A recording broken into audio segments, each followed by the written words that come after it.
Oke, kita akan masuk ke paparan berikut ini.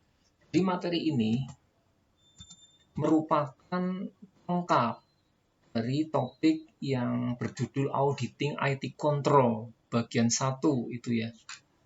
Nah, di sana kebetulan kalau kita melihat di konsepnya, terutama di sesi sebelum ini, itu belum ada contoh yang menjelaskan tentang bagaimana itu ya bentuk kasusnya yang bisa menjelaskan tentang audit risk itu ya. Nah, di sini saya mencoba memasukkan contoh kasus yang kemungkinan akan sangat membantu itu ya bagi yang mempelajari topik yang terkait dengan ini. Topik ini juga bisa cukup relevan dikaitkan dengan mata kuliah audit yang mungkin saat ini sedang diambil oleh para peserta mata kuliah kita ini itu ya, itu kemungkinan seperti itu. Oke, kita langsung masuk ke slide berikutnya agar lebih jelas. Nah, di sini kita ditunjukkan contoh kasus itu ya, contoh sederhana model perhitungan risiko audit. Jadi memang ini dibikin sederhana supaya difahami lebih mudah. Nah, di sini yang dijadikan contoh ini adalah kantor akuntan publik, di mana kantor akuntan publik ini menerima penugasan untuk mengaudit kliennya yang bernama PT Perkasa dan seterusnya itu ya. Nanti kalian bisa lihat secara lebih jelas lagi. Nah, kemudian di sini juga manajer telah melakukan review itu ya terhadap proses persiapan audit yang akan dilakukan terhadap PT Perkasa. Nah, kemudian setelah itu kita ditunjukkan tentang berbagai macam info yang terkait dengan PT Perkasa maupun kantor akuntan publik yang melakukan pekerjaan audit itu ya. Di sini kita melihat itu ya. Di sini audit eksternal ini merupakan pertama kali malah itu ya. Jadi PT Perkasa baru mengalami ini pertama kali itu ya. Kemudian di sini ditunjukkan bahwa PT Perkasa adalah perusahaan kontraktor. Kemudian tim internal audit PT Perkasa ini ternyata juga baru dibentuk 2 bulan lalu. Nah, semua penjelasan-penjelasan ini itu ya sampai ke bawah ini ada lagi yang lebih membutuhkan perhatian karena board of director-nya anggotanya itu ternyata latar belakangnya adalah di luar bidang akuntansi dan keuangan. Nah, ini nanti akan mendapat perhatian itu ya. Karena nanti ini akan berpengaruh itu ya terhadap resiko audit yang akan dilakukan oleh KAP terhadap PT Perkasa. Nah, itu seperti itu. Kemudian KAP itu menggunakan angka 10% itu ya sebagai accepted audit risk level. Nah, ini coba nanti kalian coba mencari penjelasan lebih dalam tentang ini. Makna dari 10% itu ya yang disebut sebagai accepted audit risk level. Jadi KAP itu menetapkan angka sebesar ini untuk menentukan level risiko audit yang diperbolehkan itu ya, yang nantinya akan bisa ditempuh oleh KAP tersebut.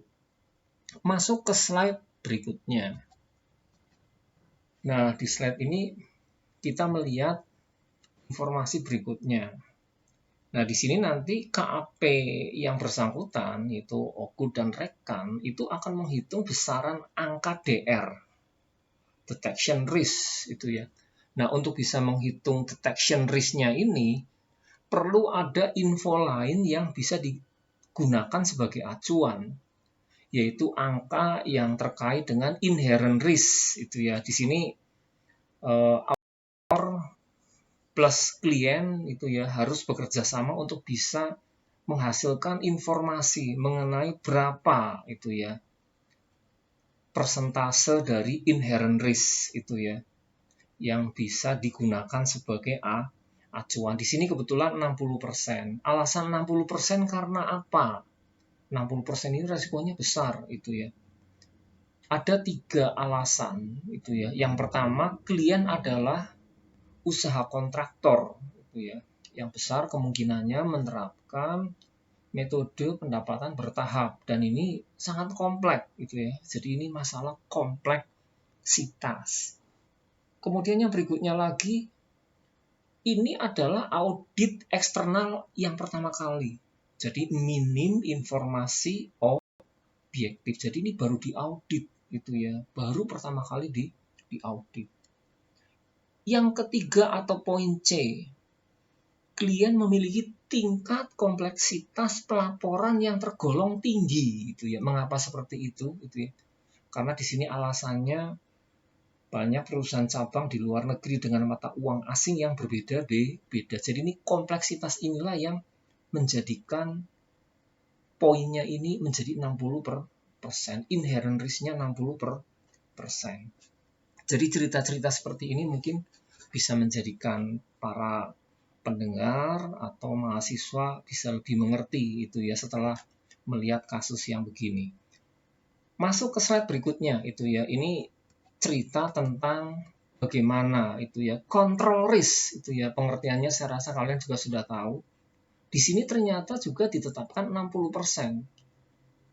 Dengan alasan yang poin A itu ya, tim audit internalnya itu tergolong baru. Tadi kan baru berapa bulan itu ya, 2 bulan. Kemudian anggota komite audit itu ya terdiri dari orang-orang yang tidak berlatar belakang akuntansi dan keuangan.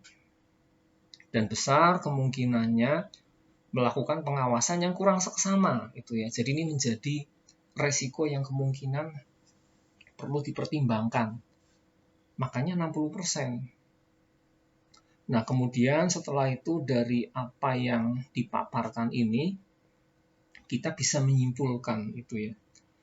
Maka sudah bisa ditentukan berapa besar angka itu ya, detection risk yang harus diantisipasi oleh auditor dengan menggunakan persamaan di atas. Nah, nanti setelah kalian tahu semuanya, nanti kemungkinan akan ada contoh kasus lain yang mungkin angkanya diganti itu ya. Nanti kemudian kalian mencoba melakukan perhitungan dengan cara yang sudah dijelaskan di sini. Nah, bagaimana itu dilakukan? Kita bisa lihat di slide berikutnya. Nah, inilah cara perhitungannya.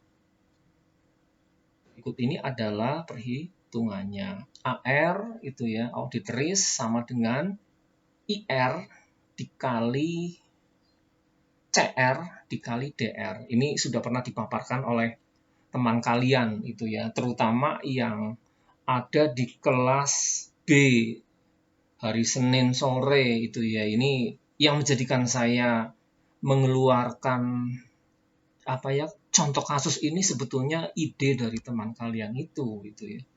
Jadi memang mahasiswa itu mempunyai pengaruh terhadap dosen yang menyampaikan topik yang terkait dengan mata kuliah yang diberikan. Dan seterusnya, ini kalian bisa simak saja sendiri, tidak sulit. Sampai kemudian diketemukan angka DR-nya sama dengan 28%. Jadi hanya seperti itu. Tidak sulit itu ya. Jadi nanti silahkan kalian simak secara lebih serius. Sehingga nanti kalian akan memperoleh pemahaman yang lebih baik. Oke, saya rasa itu saja. Terima kasih. Selamat belajar itu ya. Dan juga nanti setelah ini kita akan masuk ke sesi berikutnya. Akan ada penjelasan yang akan diberikan oleh teman kalian di topik berikutnya.